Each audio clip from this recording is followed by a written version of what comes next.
Hi, I'm Cynt Marshall, and I am the CEO of the Dallas Mavericks.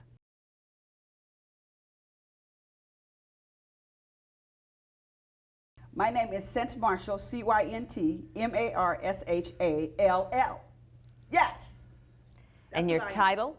And I am the CEO of your Dallas Mavericks. We're good. Hot right now. Ooh, we are hot right now. In fact, what is our record? Is it 12-8?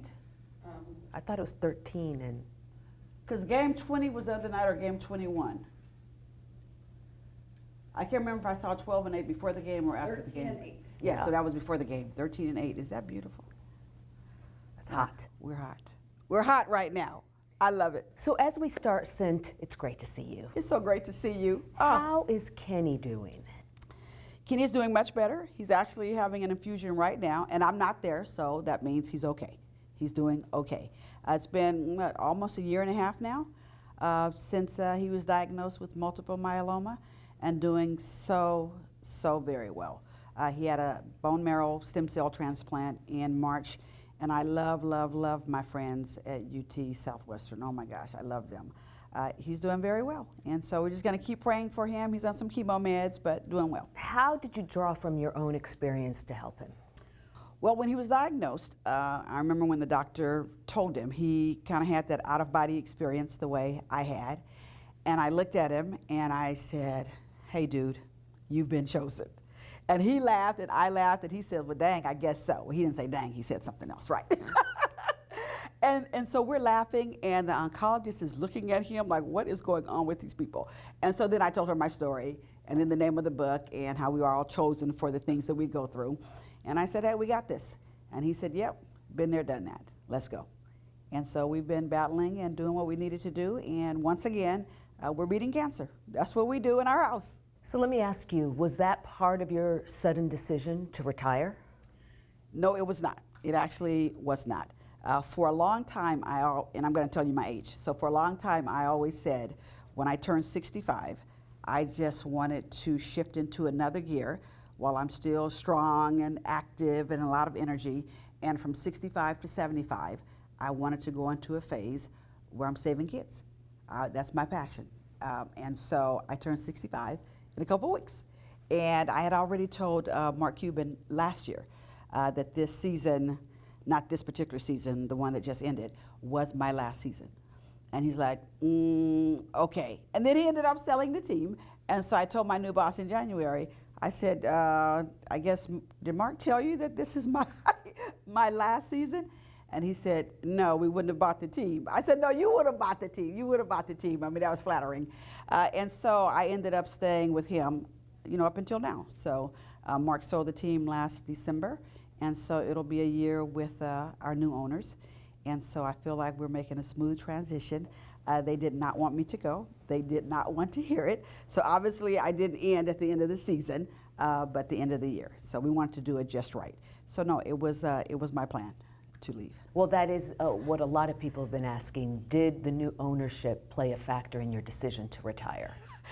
They are the reason that I'm still here and didn't leave at the end of the season because they truly don't want me to leave.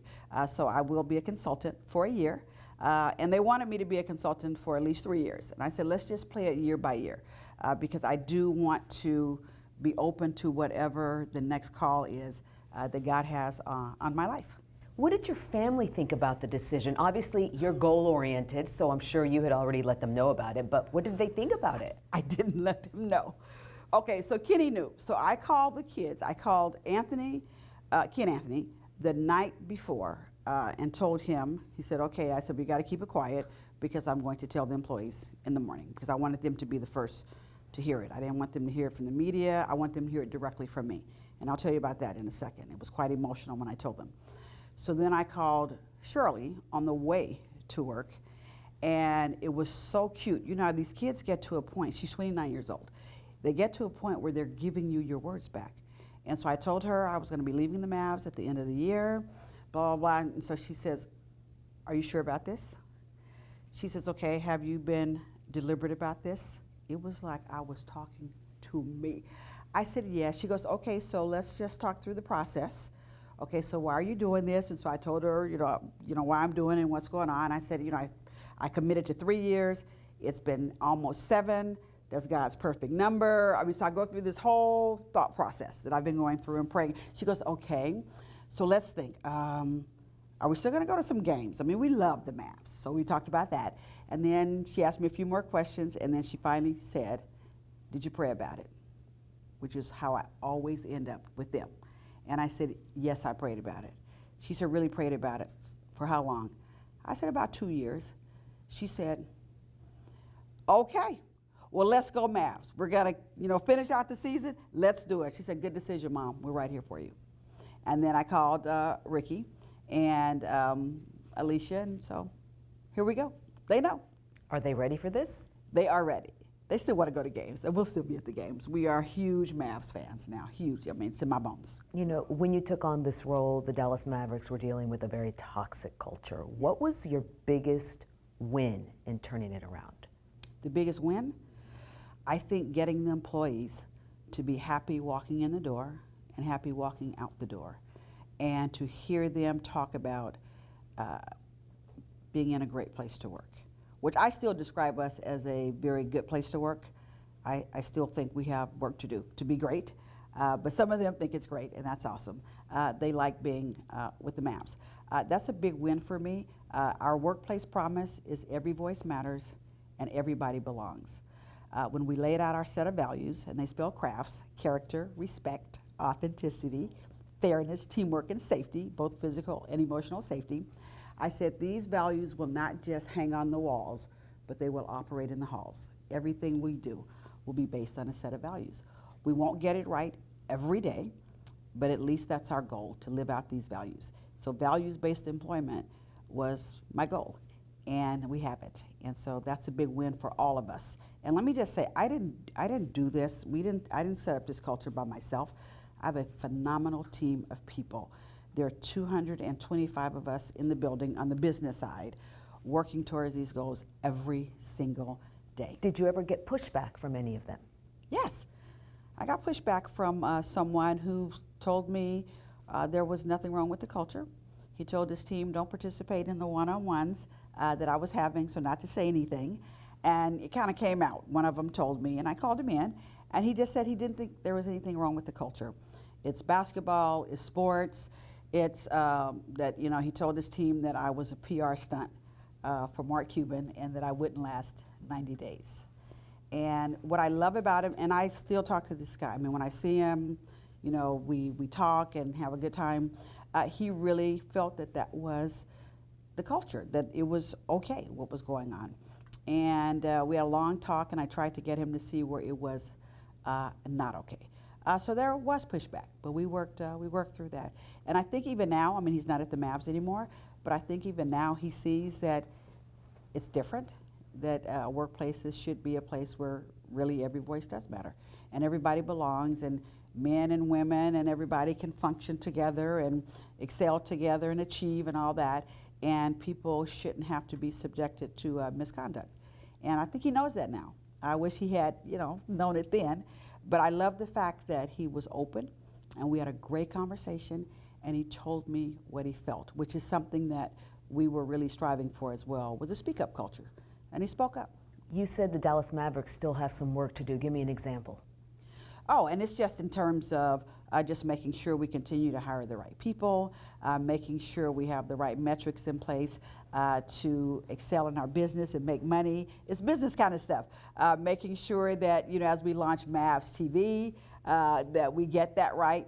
And, we have to make some financial adjustments so make sure that we're smart about what we do there. So just the rigor and the discipline of running a business to make sure that no matter what happens, whether it's COVID, whether it's launching Mavs TV, that we always get to the table, do our business planning process the right way, make sure we monitor, make sure we keep the employees close, that we listen to them, learn from them, and love them, my 3 L's. And so most days we get it right, and every now and then we're not listening. Every now and then we'll get something wrong. When did you know it was working? Okay, so there's this moment. I actually have a slide, a PowerPoint slide on it. There's this moment where all the employees were gathered around our 100-day plan. And what we used to do every time we would achieve one of those items, and we had about 200 initiatives, and they were in major categories. So every time we would achieve something, we would get together, we'd huddle, because we made a big, put a big horse head on the floor, so that was our, meeting space. So we would huddle and we would check it off together. And so everybody would clap and all that. And that was a way for us to say, okay, are we aligned? Are we all together? And one time, I actually went to check something off, and no one was clapping, and they were all kind of looking around. And it was something I thought we had executed on, and then I looked over at our HR person, and she said, no, we're doing that tomorrow. So I was kind of like a day ahead of myself. I love the fact that they didn't just clap and go along with me, that they said, well, wait a minute, okay, we can't check that one off yet. Then she did what she needed to do, and a couple days later, we came and we checked it all off. So when we checked off that last item, kind of at day 100, we walked out of the building. We had all this stuff, our walls painted and all that, and so we had all these things on the wall, but they were covered up. So we all went outside. The people inside uncovered our values and all this great stuff we had on the wall. We all came back in, basically saying, it's a new day.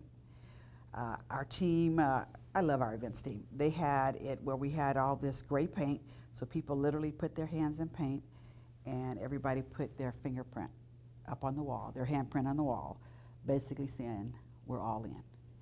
And that wall is beautiful to me, because that was the day we said, we did this. We have signed up for something different, and we're all in. And so you see all those handprints. That was special to me. That's when I knew we had turned the corner. You talk about sports and the Mavericks. The industry has faced ongoing conversations about equity, inclusion, authenticity. How has your work with the Dallas Mavericks been received by other NBA teams, and do you think it's influenced change league-wide? Yes, it's been very well received. And I think Adam Silver made it real clear, as he always does, when something happens, that he wants the NBA to be a role model for all leagues. And so when we kind of executed on our 100-day plan, he had a press conference. And he said this is what he expected at all teams. And he didn't say any other teams had issues or anything like that. He just said, this is a model. And the 13 things, I think it was, that we checked off, he said this is what he wanted to see. And if you look at what the league is doing in terms of just equity with referees, assistant coaches, I mean, it's a great league. And so I think we influence that. We, not me. I think we influence that. You've always talked about the importance of being a values-driven leader. How do you balance staying true to your values, you talked about this earlier, with the pressure to achieve those performance goals in such a competitive industry? I think it goes hand in hand. I think if you are focused on a set of values, if you're treating people right, if there's a vision that people understand, if people know that you operate with integrity, if you respect them, if you allow them to be who they are, walking in the door and not somebody else, if you are fair to them, and fairness is different from sameness, okay?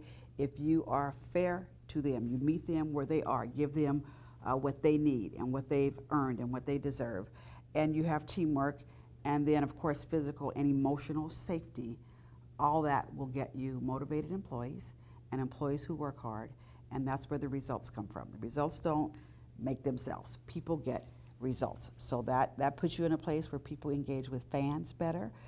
They will deliver more from fans. They will be innovative. They will just do all of that. Culture is everything. Culture is everything. And so when you have happy employees, they make happy customers. And they make money too. And boom, the Mavs are coming off of a trip to the NBA Finals. Yes!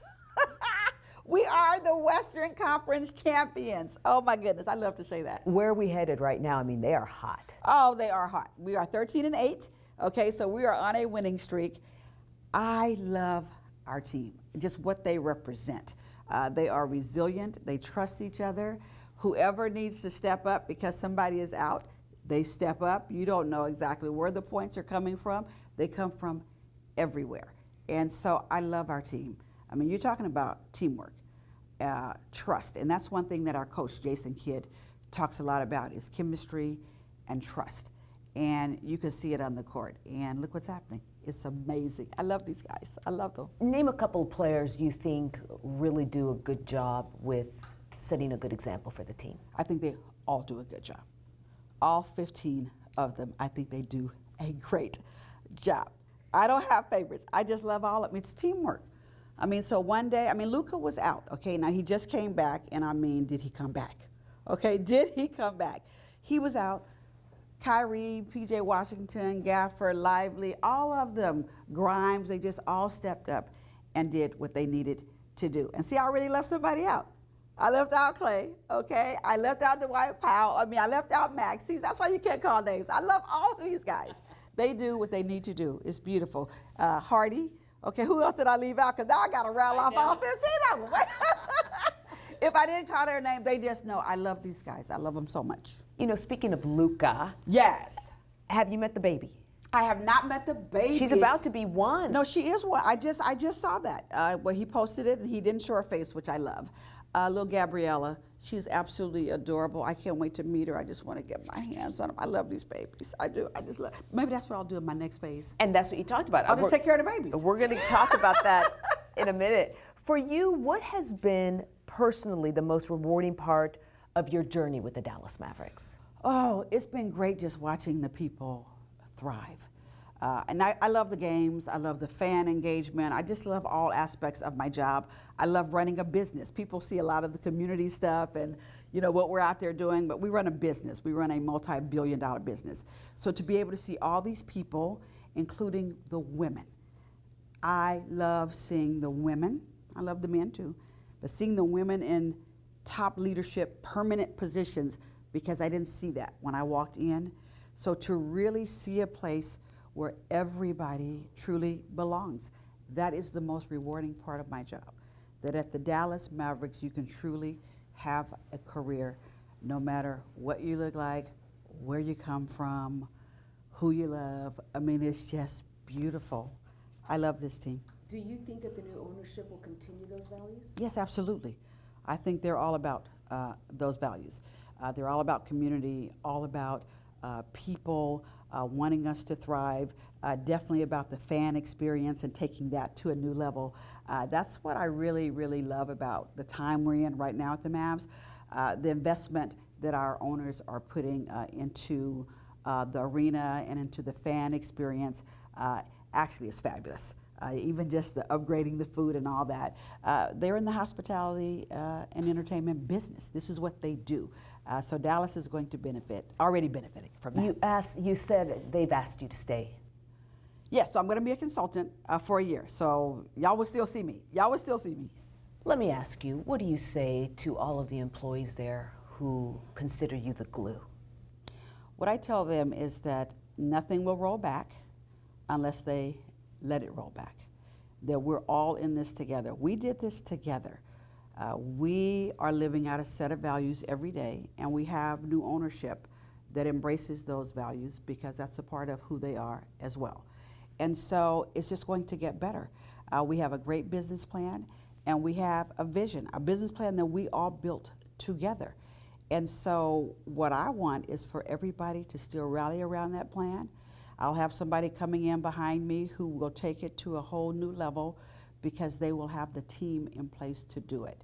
And so I'm just trying to reinforce to them how fabulous they are and the great results they have and what they did. Cynt didn't do it. I didn't even know the business of basketball when I walked in almost 7 years ago. I know it now. And clearly there are people who know it even better than I know it. And they're right there in that building. And so they'll get it done. They will take it to a new level. And so, yes, they are sad. My boss said he had never seen anything like it when I announced that I was leaving. What happened? He said, I literally saw grown men burst into tears on the front row. And so it caught him off guard. And so it was emotional, and because we're family, and we're just in it together. On that note, what advice would you give to other leaders or organizations that may be facing similar challenges that you faced when you first got to the Dallas Mavericks? Listen to your people. And it really goes back to my 3L philosophy of leading. Listen to your people, truly listen at a level where you can even hear what they are not saying. So take time to have one-on-ones with people, and depending on the size of your organization, talk to as many people as you can, hopefully all of them, and truly understand first who they are, what they want, the dreams they have, the aspirations they have, all of that. You want to just get to know your people because you have to serve them. I mean, leadership is about serving people.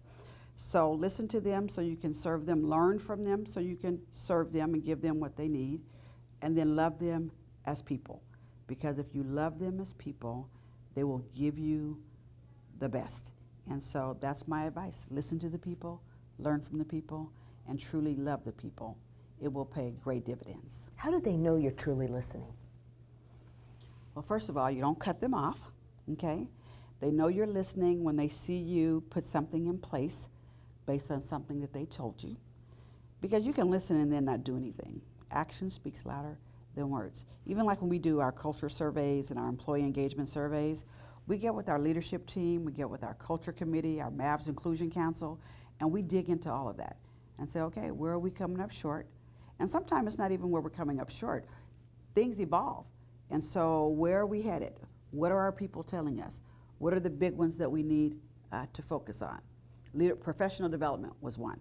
And so we said, okay, what do people need? And so we dig in, and then we try to put it in place. And then I try to connect the dots and say, you told us this, and now this is a part of the business plan, and make sure we have a lot of people engaged in how we actually execute.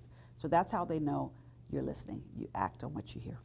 Cynt, I mean, you've been chosen. You have been chosen for so many things in your life. Yes. You've been the first at so many. I mean, the first valedictorian at your high school, you know, one of the first black cheerleaders at your university, one of the first black CEOs at your previous businesses, at AT&T, Southwestern Bell, and then here at the Dallas Mavericks. Crazy.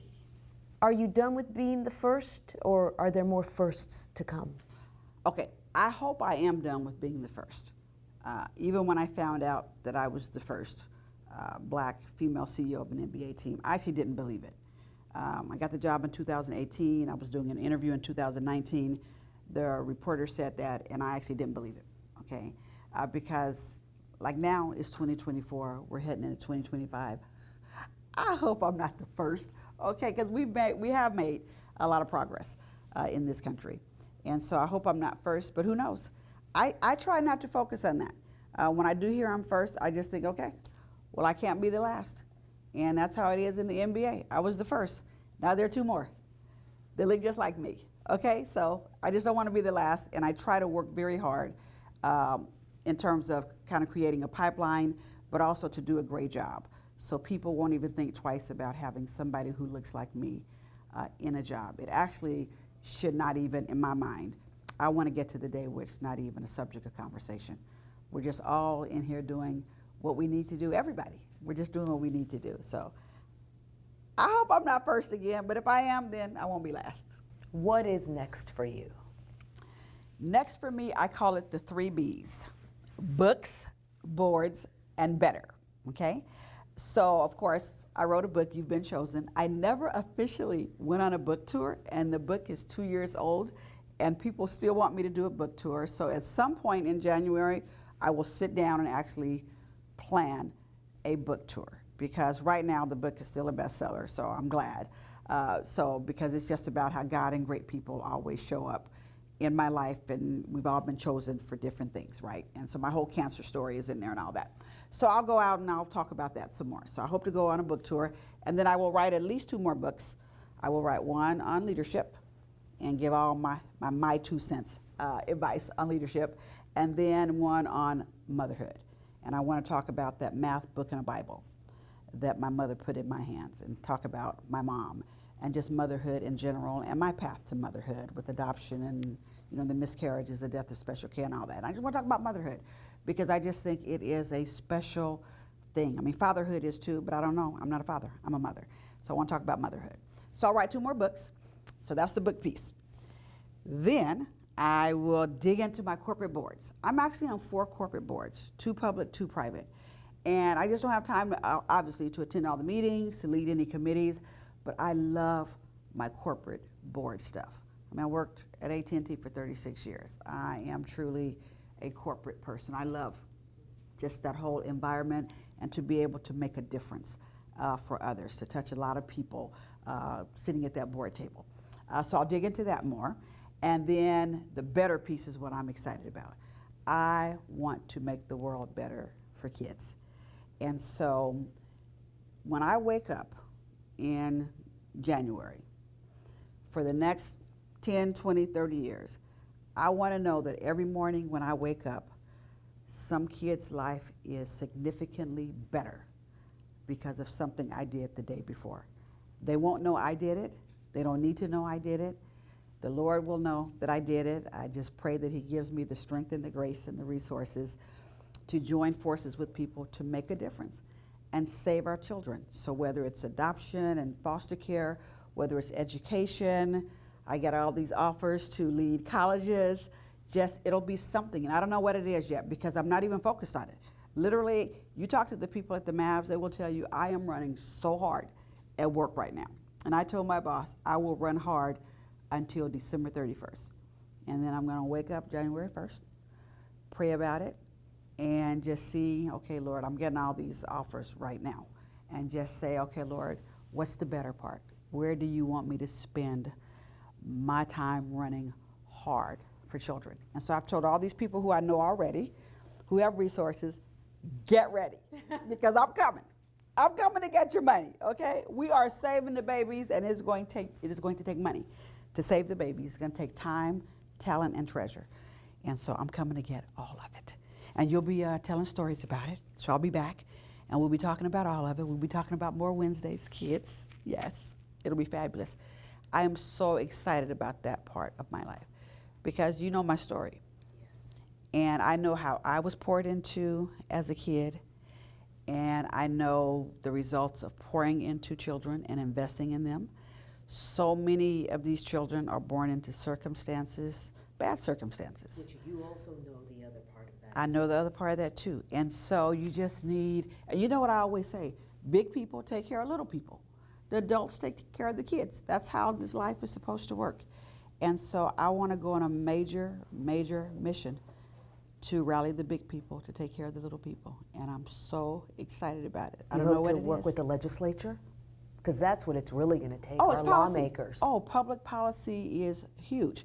So everything we do has a public policy aspect to it. I don't plan on being a lawmaker. So I don't plan on being a legislator, but I plan on visiting policymakers to affect change for our children. We got to save these babies.